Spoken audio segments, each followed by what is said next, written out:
গুলশানের একটা বাসায়, সেখানে ব্যাপক পরিকল্পনা নেওয়া হয়েছিল। সারা বাংলাদেশ থেকে লক্ষ লক্ষ লোক সেদিন ঢাকায় এসেছিলেন এবং ওই দিনই সবাই ধারণা করে নিয়েছিলেন আজকে সরকারের পতন হয়ে যাবে। কিন্তু আমরা দেখলাম দুইজনের ফোন ছাড়া সব ফোন বন্ধ। ম্যাডামের ফোন খোলা আর মহাসচিবের ফোন খোলা। উনি ছিলেন মাঠে আমাদের, আর আমাদের জামাত শিবিরের লোকেরা মিছিল বের করে কয়েকজন ইতিমধ্যে শহীদ হয়ে গেল। ওই দিন সবার ফোন বন্ধ ছিল কেন? এটা কি কোনোদিন জানার সুযোগ হয়েছে জাতির? মাননীয় স্পিকার, আপনাকে ধন্যবাদ। আমি ধন্যবাদ জানাই আমার নির্বাচনী এলাকা সিরাজগঞ্জ ৪, উল্লাপাড়া, সলঙ্গার সর্বস্তরের জনগণকে। মাননীয় স্পিকার, আমি শুরুতেই শ্রদ্ধার সাথে স্মরণ করছি মুক্তিযুদ্ধে যারা জীবন দিয়েছেন এবং বাংলাদেশে বিভিন্ন সময়ে যারা দেশকে মুক্ত রাখার জন্য, দেশের মানুষের অধিকার প্রতিষ্ঠার জন্য জীবন দিয়েছে। সবশেষে জুলাই গণ অভ্যুত্থানে যারা জীবন দিয়েছেন সেই সকল বীর শহীদদেরকে আমি শ্রদ্ধার সাথে স্মরণ করছি। মুক্তিযুদ্ধে যারা জীবন দিয়েছেন তাদের জন্য এজন্যই আমি স্মরণ করি, তারা আমাদেরকে একটা স্বাধীন বাংলাদেশ, নতুন বাংলাদেশ দিয়েছে। আর জুলাই বিপ্লবে, জুলাই অভ্যুত্থানে যারা জীবন দিয়েছেন তাদেরকে আমি শ্রদ্ধার সাথে এজন্যই স্মরণ করি। তাদের এই গণ অভ্যুত্থানের কারণেই আমরা এই পার্লামেন্টে আসার সুযোগ পেয়েছি, পার্লামেন্ট বসেছে এবং আমরা এমপি হওয়ার সুযোগ পেয়েছি। মাননীয় স্পিকার, আমি শুরুতেই রাষ্ট্রপতির ভাষণের উপরে ধন্যবাদ দিতে পারছি না, এই কারণেই যে রাষ্ট্রপতি গত গণ হত্যার সাথে সরাসরি জড়িত, উনি শেখ হাসিনার কোনো কাজকেই অপছন্দও করেন নাই, নিষেধও করেন নাই, বরং তার সকল কাজকে তিনি নির্বিঘ্নে সহযোগিতা করে গিয়েছেন। কাজেই এরকম একজন গণহত্যাকারী ব্যক্তিরকে আমরা ধন্যবাদ জানাইতে পারি না। এই চপ্পু সাহেবের মধ্যে কি মধু আছে আমি জানি না। সাবেক প্রধানমন্ত্রী, বিরোধী দলীয় নেত্রীর বিরুদ্ধে যে মামলা হয়েছিল, যেটা শেখ হাসিনা পদত্যাগের আগ পর্যন্ত বলে গেছেন এতিমের টাকার কথা, এই মামলার তদন্ত কমিশনার ছিলেন হলো চপ্পু সাহেব, তখন দুর্নীতি দমন কমিশনের। কাজেই আমরা জানি না ওনার ব্যাপারে এত দুর্বলতা কেন। তবে বিএনপি তো পারে। বিএনপির এক সময়ের মহাসচিব বি চৌধুরীকে রাষ্ট্রপতি থেকে সরাই দিতে সময় লাগে নাই, নতুন রাষ্ট্রপতি হয়েছে। বহু লোক বিএনপিতে আছে যারা রাষ্ট্রপতি হওয়ার মতো লোক, কিন্তু এরকম একজন বিতর্কিত ব্যক্তিকে কেন রাষ্ট্রপতি রাখছে এটা বিএনপি ভালো বলতে পারবেন। মাননীয় স্পিকার, সরকারি দলের বক্তব্যটা আমরা শুনছি, আমরা শুরুর থেকেই লক্ষ্য করছি দেশে আর কোনো সমস্যা নাই। সরকারি দলের লোকদের বক্তব্য শুনলে মনে হয় দেশে আর কোনো সমস্যা নাই, সমস্যা হলো বিরোধী দল। এবং উঠার পর থেকেই দেখি বিরোধী দলের ব্যাপারে, বিরোধী দলের বিরুদ্ধে বিভিন্ন কথা বলা হচ্ছে।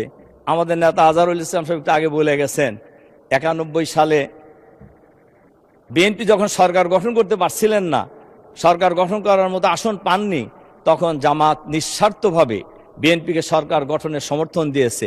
এটা কি বিএনপির কৃতজ্ঞতা স্বীকার করা উচিত নয়? আমরা 97 সাল থেকে একসাথে আন্দোলন, একসাথে নির্বাচন, একসাথে সরকার গঠন, এইভাবে আন্দোলন হয়েছে, নির্বাচন হয়েছে, সরকার গঠন হয়েছে। সেই সরকারে জামাত ইসলামের মন্ত্রী ছিল 2 জন।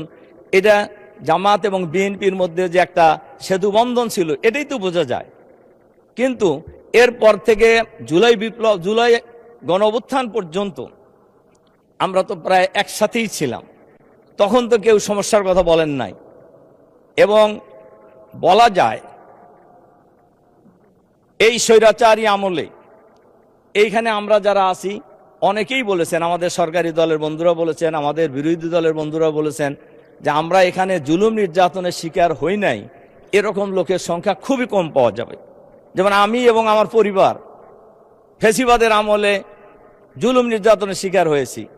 আমাকে 2 পায়ে লোহার বেরি, কোমরে লোহার বেরি, 2 হাতে হ্যান্ডকাপ পরিয়ে বিভিন্ন দেশের বিভিন্ন কারাগারে ঘুরানো হতো। এরপরে আমি প্রায় 45 দিন আমাকে রিমান্ডে রাখা হয়েছিল। এরপরে আমার বড় ছেলে, তখন 16 সালের কথা, এসএসসি পরীক্ষার হল থেকে নিয়ে তাকে গুম করে দেওয়া হয়েছিল। তার 2টা চোখের রেটিনার পর্দা জুলুম নির্যাতন চালিয়ে ছিঁড়ে ফেলানো হয়েছে। তো এই জুলুম নির্যাতন শিকার তো আমরা সবাই হয়েছি। কিন্তু এত তাড়াতাড়ি এই নির্বাচনের পরেই আমরা জামাত এত খারাপ হয়ে গেলাম যে এখন বাংলাদেশে কোনো জিনিসপত্রের ঊর্ধ্বগতির কোনো কথা নাই, তেলের দাম বৃদ্ধি পাচ্ছে এ ব্যাপারে কোনো বক্তব্য নাই, আইন শৃঙ্খলা পরিস্থিতির মারাত্মক অবনতি হয়েছে সারা দেশে, এ ব্যাপারে সরকারি দলের কোনো বক্তব্য নাই। বক্তব্য হলো জামাত ইসলামী। মাননীয় স্পিকার, এজন্য আমি এরপরে যে কয়টা কথা আমি আপনাদেরকে বলতে চাই যে স্বৈরাচারী সরকার এখন আমরা সংসদে দেখছি অনেকেই অনেক বড় বড় কথা আমরা কিন্তু বলতেছি। ফ্যাসিবাদী সরকারের পতন তো 13 সালই হয়ে যাওয়ার কথা ছিল। তদানীন্তন বিরোধী দলীয় নেত্রী বেগম খালেদা জিয়া আমাদের সবার মনে থাকার কথা, এই সংসদে আমরা যারা আছি। মাননীয় স্পিকার, আপনারও মনে আছে নিশ্চয়ই, মার্চ ফর ডেমোক্রেসির কর্মসূচি ছিল ঢাকায় 29শে ডিসেম্বর। এই খবর তো কারোর অজানা কথা নয়, সবাই জেনে মনে করতেন যে ওই দিনই সরকারের পতন হয়ে যাবে। 29শে ডিসেম্বর ছিল এই প্রোগ্রাম, কিন্তু সেই নির্বাচন, সেই প্রোগ্রামে এই যে আমাদের মাননীয় মহাসচিব সাহেব এর সাক্ষী, আমরা মিটিং করেছি আগের দিন, যে মিটিংয়ে সর্বশেষ মিটিং যেটা হয়েছিল, আমাদের বিরোধী দলীয় নেতাও ছিলেন সেই মিটিংয়ে। এরপরে আমাদের যে মাননীয় মন্ত্রী, আমাদের পরিবেশ মন্ত্রীও ছিলেন, মহাসচিব তো ছিলেনই গুলশানের একটা বাসায়। সেখানে ব্যাপক পরিকল্পনা নেওয়া হয়েছিল, সারা বাংলাদেশ থেকে লক্ষ লক্ষ লোক সেদিন ঢাকায় এসেছিলেন এবং ওই দিনই সবাই ধারণা করে নিয়েছিলেন আজকে সরকারের পতন হয়ে যাবে। কিন্তু আমরা দেখলাম 2 জনের ফোন ছাড়া সব ফোন বন্ধ। ম্যাডামের ফোন খোলা আর মহাসচিবের ফোন খোলা, উনি ছিলেন মাঠে আমাদের সাথে। আর আমাদের জামাত শিবিরের লোকেরা মিছিল বের করে কয়েকজন ইতিমধ্যে শহীদ হয়ে গেল রামপুরায়। কাজেই আমরা যে এত আন্দোলন করলাম, ওই দিন সবার ফোন বন্ধ ছিল কেন, এটা কি কোনোদিন জানার সুযোগ হয়েছে জাতির? মাননীয় স্পিকার, আমি আরেকটা ঘটনা বলি। শাপলা চত্বরের ব্যাপারেও কিন্তু সেম ঘটনাই হয়েছে। শাপলা চত্বরের দিন ম্যাডাম বিরোধী দলীয় নেত্রী হিসেবে সবাইকে মাঠে নামার জন্য আহ্বান জানিয়েছিলেন, কিন্তু আসলে কি কেউ নামছিলেন? সেখানে আমাদের অনেক লোক শহীদ হয়েছে, আমাদের আলেম ওলামারা শহীদ হয়েছেন। কিন্তু ওই দিনও একটা সুযোগ সরকার পতনের কিন্তু ছিল, কিন্তু আমরা কিন্তু সে কাজটা আসলে করতে পারি নাই। মাননীয় স্পিকার, কাজেই আমরা সেদিন কিন্তু, এবং সর্বশেষ আমাদের মহাসচিব মনে থাকার কথা, আমরা প্রস্তাব দিয়েছিলাম যে ম্যাডাম সকাল থেকে কাজের মেয়ে ফাতেমাকে নিয়ে বালির টাকের সামনে পতাকা নিয়ে দাঁড়ায় আছে, অন্তত আমরা চলেন বিএনপি এবং জামাত মিলে একটা মিছিল সেদিকে দেই। কিন্তু সেদিন কিন্তু সেই সুযোগ আমাদের হয় নাই। মাননীয় স্পিকার, এরপরে জুলাই বিপ্লবে অনেকেই অনেক কথা বলেছেন। জুলাই বিপ্লবের বা জুলাই অভ্যুত্থানের একক দাবিদার আমরা কোনো সময় ছিলাম না। আমাদের নেতা, বিরোধী দলীয় নেতাও কোনো সময় বলে নাই যে এটা শুধু আমরাই করেছি। কিন্তু আপনারা নিজেরা বলেন কেন যে আমরা এটা বলছি? আমরা তো বলি নাই কোনো সময় যে এটা আমরা নিজেরা করছি। তার কারণে এই আন্দোলনের সাথে সবাই জড়িত। তবে এটা তো সঠিক, ছাত্ররাই তো আন্দোলন শুরু করেছে এবং ছাত্রদের নেতৃত্বেই আন্দোলনের সমাপ্তি হয়েছে। কাজেই এই আন্দোলনে আমাদের নেতা, বিরোধী দলীয় নেতা ডাক্তার শফিকুর রহমান সাহেব ছাত্রদেরকেও গাইড করেছেন, জামাতকেও গাইড করেছেন। উনি আন্দোলন ওনার জায়গা থেকে যেভাবে গাইড করার দরকার সেভাবে গাইড করেছেন, বিএনপিও গাইড করেছেন, সবাই গাইড করেছেন এবং সবাই মিলে যার যার জায়গা থেকে আন্দোলনের মধ্য দিয়েই ফ্যাসিবাদী সরকারের পতন হয়েছে। ফ্যাসিবাদী সরকারের পতন হওয়ার পর আমরা একটি নতুন পরিবেশ পেলাম। এই পরিবেশে এরপরে ঐক্যমত কমিশন হলো, সেখানে সংস্কার কমিশন হয়েছে। ঐক্যমত কমিশনে আমি নিজেও সেখানকার একজন সদস্য ছিলাম, আমরা গিয়েছি। এই যে একদিনে গণভোট এবং জাতীয় সংসদ নির্বাচন, এই প্রস্তাব তো বিএনপির, এই যে মাননীয় স্বরাষ্ট্রমন্ত্রী এখানে আছেন, ওনার প্রস্তাব এটা, একদিনে গণভোট এবং জাতীয় সংসদ নির্বাচন, এবং সেই নির্বাচন হয়েছে। আমি মাঝখানের ইতিহাস আর বলতে চাই না। নির্বাচনে আমরা আগাগোড়ে আলাদা বলছিলাম, কিন্তু আমাদের মাননীয় স্বরাষ্ট্রমন্ত্রীর প্রস্তাবেই কিন্তু একদিনে নির্বাচনটা হয়েছে এবং সেই নির্বাচনে গণভোটে হার পক্ষে প্রায় 70% মানুষ ভোট দিয়েছে। এখন এই গণভোটের রায় কার্যকর করা নিয়েই কিন্তু এখন বিপত্তি দেখা দিয়েছে। আমরা বলছি যে জুলাই সনদ আমরা অক্ষরে অক্ষরে পালন করব। আমার প্রশ্ন হলো, তাহলে গণভোটের রায় বাস্তবায়ন করতে অসুবিধাটা কোথায়? এখানে তো অসুবিধা থাকার কথা নয়, এবং এটা যদি আমরা করি তাহলে বহু সমস্যারই সমাধান একসাথে হয়ে যাবে বলে আমি মনে করি। মাননীয় স্পিকার, আমরা সবসময় সংবিধানের কথা বলতেছি। এই সংবিধানের কথা শুনলেই আমার কাছে মনে হয় ফ্যাসিবাদী সরকারের সময় যে মহাসচিব ছিলেন, ওনার আর একটা নামও ছিল, আমি নাম বলতে চাই না, উনি কিন্তু সংসদেও বলছেন, বাইরেও বলছেন এবং অনেক অঙ্গভঙ্গি করেই বলছেন যে যে যাই বলুক আমরা সংবিধান থেকে এক চুলো নড়ব না। সংবিধান কার জন্য? সংবিধান তো মানুষের জন্য, সংবিধানের জন্য তো মানুষ না। কাজেই সংবিধান সংস্কার করতে অসুবিধা কোথায়? আমার তো মনে হয় কোনো অসুবিধা থাকার কথা নয়। এবং আজ এবারে এই সংসদেও বলা হয়েছে, ম্যাডাম কি বলেছিলেন সংবিধানের ব্যাপারে, অনেক নেতাই আজকে এখানে আছেন, তারা কে কি বলেছিলেন সংবিধানের ব্যাপারে, ছুঁড়ে ফেলা দেওয়ার ব্যাপারে, এটা তো সবাই জানে, গোটা জাতি জানে। তা আজকে সংবিধান সংস্কার করার ক্ষেত্রে অসুবিধা তো থাকার কোনো কথা নয়, কিন্তু এই জায়গায় কেন অসুবিধা সৃষ্টি করে আমরা এখানে একটা বিপত্তি তৈরি করার চেষ্টা করছি? মাননীয় স্পিকার, কাজেই আমরা আমাদের বক্তব্য পরিষ্কার। এই সময়ে যে পরিবেশ তৈরি হয়েছে, এখানে গণভোটের রায় কার্যকর করলেই সকল সমস্যা সহজেই সমাধান হয়ে যাবে। মাননীয় স্পিকার, আমরা লড়াই করেছিলাম বৈষম্যের বিরুদ্ধে, আমরা লড়াই করেছিলাম একদলীয় শাসনের বিরুদ্ধে, কিন্তু আমরা লক্ষ্য করছি সরকারের বয়স তো খুব বেশি হয় নাই। ওনারা বলেছেন 2 মাস, আমরাও বলছি 2 মাস, বেশি দিন হয় নাই। কিন্তু বৈষম্য কি প্রতিষ্ঠা হচ্ছে? ইতিমধ্যেই দলীয়করণ শুরু হয়ে গেছে। সকল বিশ্ববিদ্যালয়ের ভাইস চ্যান্সেলর পরিবর্তন করে দেওয়া হয়েছে। জেলা প্রশাসক জেলা পরিষদে প্রশাসক নিয়োগ করা হয়েছে। বিভিন্ন সিটি কর্পোরেশনে মেয়র নিয়োগ করা হয়েছে, প্রশাসক নিয়োগ করা হয়েছে। এবং সচিবালয় থেকে শুরু করে যে সকল অভিজ্ঞ কর্মকর্তারা ফ্যাসিবাদের আমলে ওএসডি হয়েছিল, আবার এখনো তাদেরকে ওএসডি করা হচ্ছে।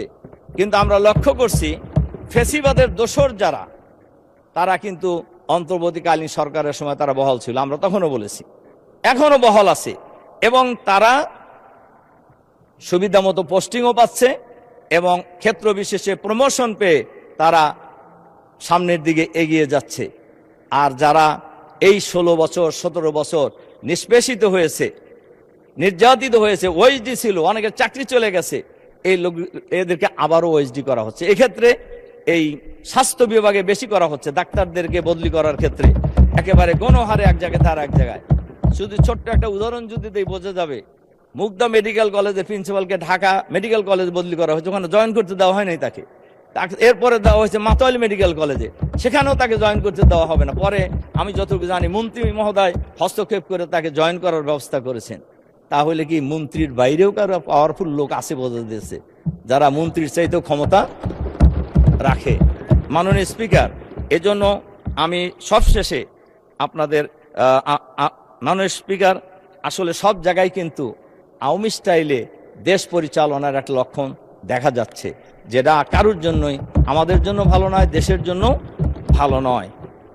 একজন মন্ত্রী বলেছেন আমাদেরকে ট্রেনিং দেওয়ার জন্য, আমরা বুঝি না যে এই মন্ত্রণালয় পার্লামেন্ট কিভাবে চলে।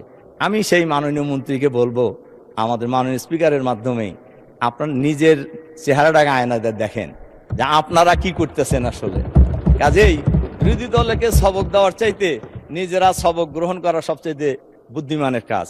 মাননীয় স্পিকার, সবশেষে আমি আমার নির্বাচনী এলাকার ব্যাপারে কয়েকটি কথা আমাকে বলতে চাই।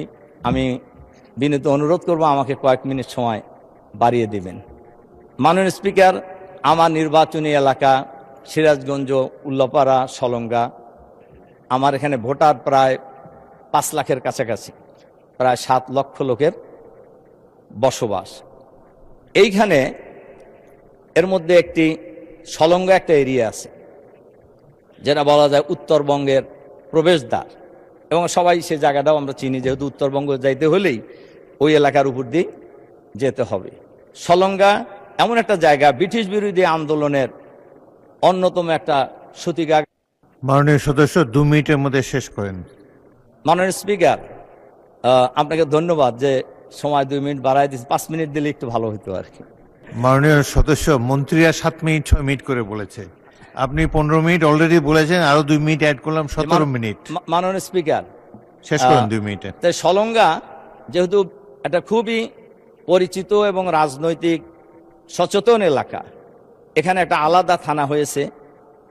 এই থানার এই এলাকায় একটা পৌরসভা হওয়ার জন্য আমি মাননীয় আমাদের মন্ত্রীকে অনুরোধ করব এই সলঙ্গাকে পৌরসভায় রূপান্তর করা এবং একটি নতুন পৌরসভা দেওয়া এবং পর্যায়ক্রমে এটাকে একটা উপজেলায় রূপান্তর করার জন্য আমি বিনীতভাবে অনুরোধ করছি। মাননীয় স্পিকার, এরপরে মাননীয় মন্ত্রীর কাছে আমি আরেকটা অনুরোধ জানাবো। আমার এলাকায় পৌরসভার সাথে লাগানো একটা নদী আছে, যে নদীকে রামকান্তপুর নদী বলা হয়।